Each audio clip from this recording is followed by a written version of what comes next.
In the 2013 Pure Sport Side-by-Side category, Polaris's RZR 570 and 800 own riding areas with tight 50-inch wide trails, while the XP 900 and its rivals battle for supremacy of the dunes and rough high-speed trails found out west.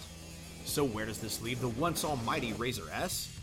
In southern Ohio, we are surrounded by a number of off-road parks that allow Jeeps and Buggies in addition to ATVs, so a majority of their trails are easily wide enough for the RZR S's 60.5-inch width.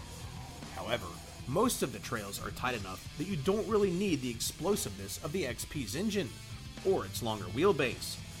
On paper, the RZR S looks like the perfect solution for the East Coast wide trail rider, so we decided to put it to the test where we live to find out.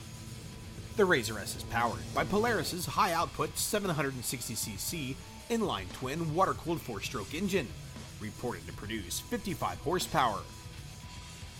With a listed dry weight of 1,022 pounds, Polaris claims it will accelerate from 0 to 35 miles per hour in 3.8 seconds. In previous testing out west, we've had the S up to 56 miles per hour, and still gradually climbing. When you stomp the gas, the 800 feels willing with lots of torque. It gets you out of the hole quickly, which comes in handy when attacking steep climbs with little run at the bottom.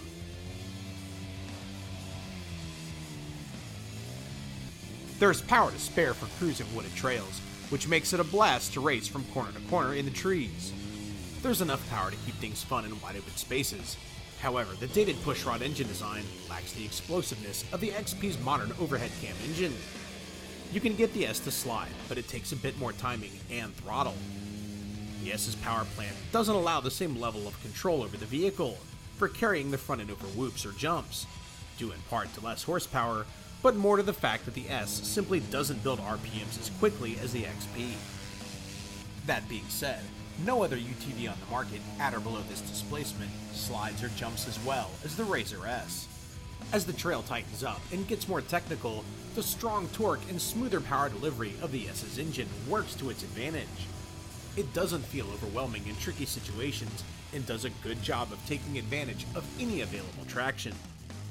Polaris's automatic PVT transmission features park, reverse, and neutral, in addition to 2 forward ranges. Clutch engagement is butter smooth without feeling excessively laggy, which aids on tricky takeoffs.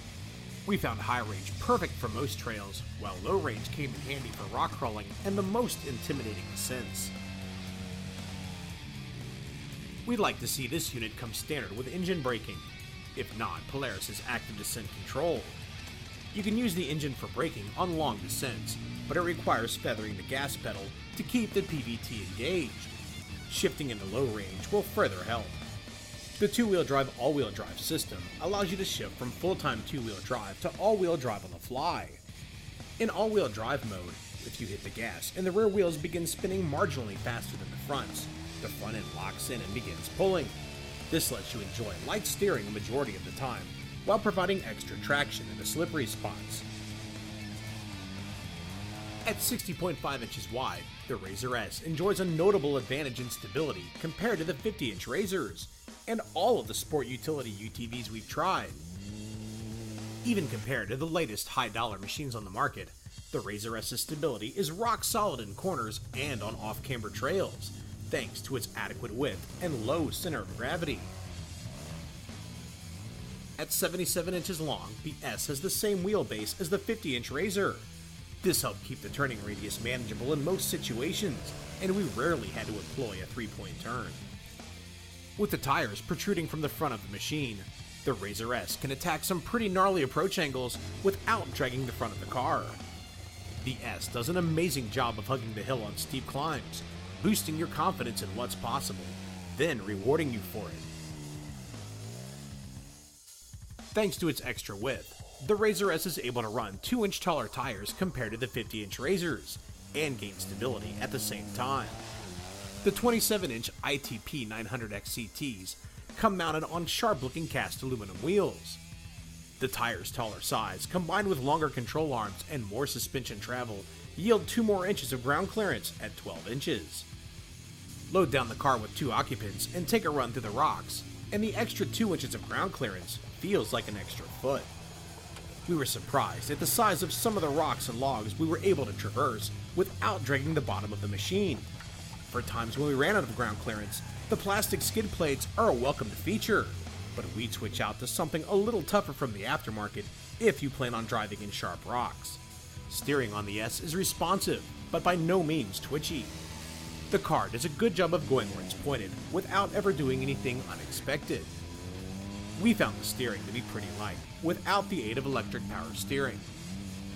The tires did a good job of controlling direction and getting the power to the ground, but wear quickly on hardpack, in addition to providing a buzzy ride at low to intermediate speeds. 12 inches of suspension travel at all four corners is a nice solid number, especially for the less whooped out trails on which we ride. The chassis features dual A-arms up front and a lower A-arm and large beefy upper control arm out back. While the basic model stock shocks are only preload adjustable, they are set up well for most situations. They provide a plush ride over small trail obstacles and perform admirably while picking your way through large rocks. At the other extreme of suspension performance, the shocks do a good job of resisting bottoming when landing from a few feet of air, even on imperfect landings.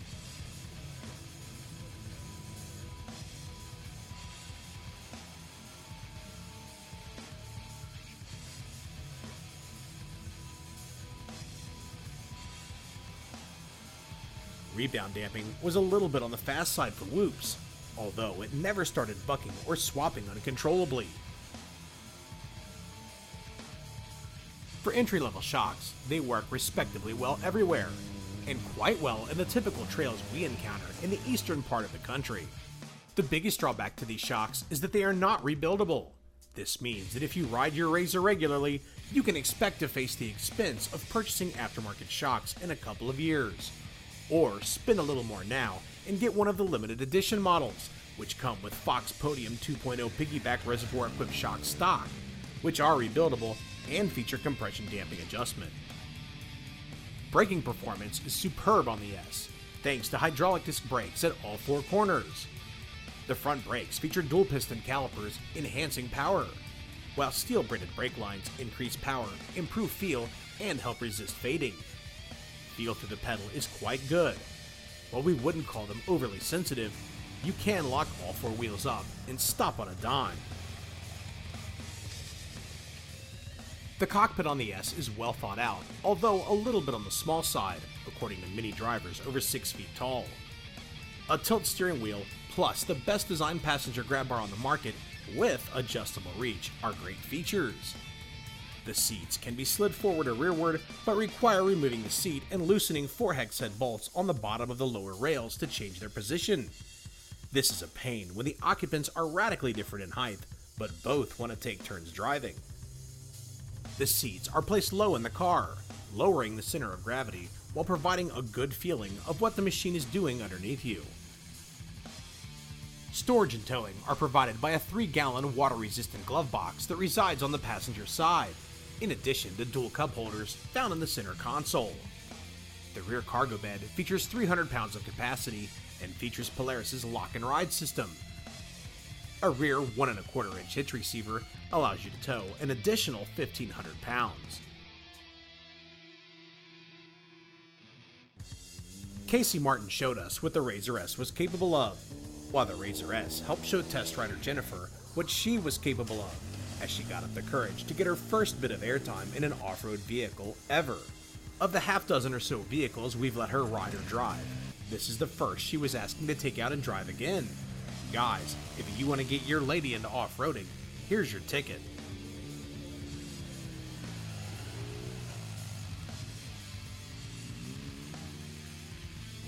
If you ride wooded trails not restricted to 50 inches in width, the RZR S delivers nearly the perfect balance of performance and drivability.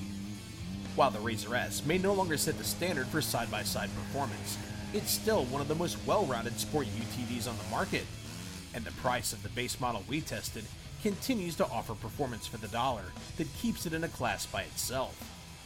For more information on the RZR S or Polaris' full line of side-by-sides and ATVs, log on to Polaris.com.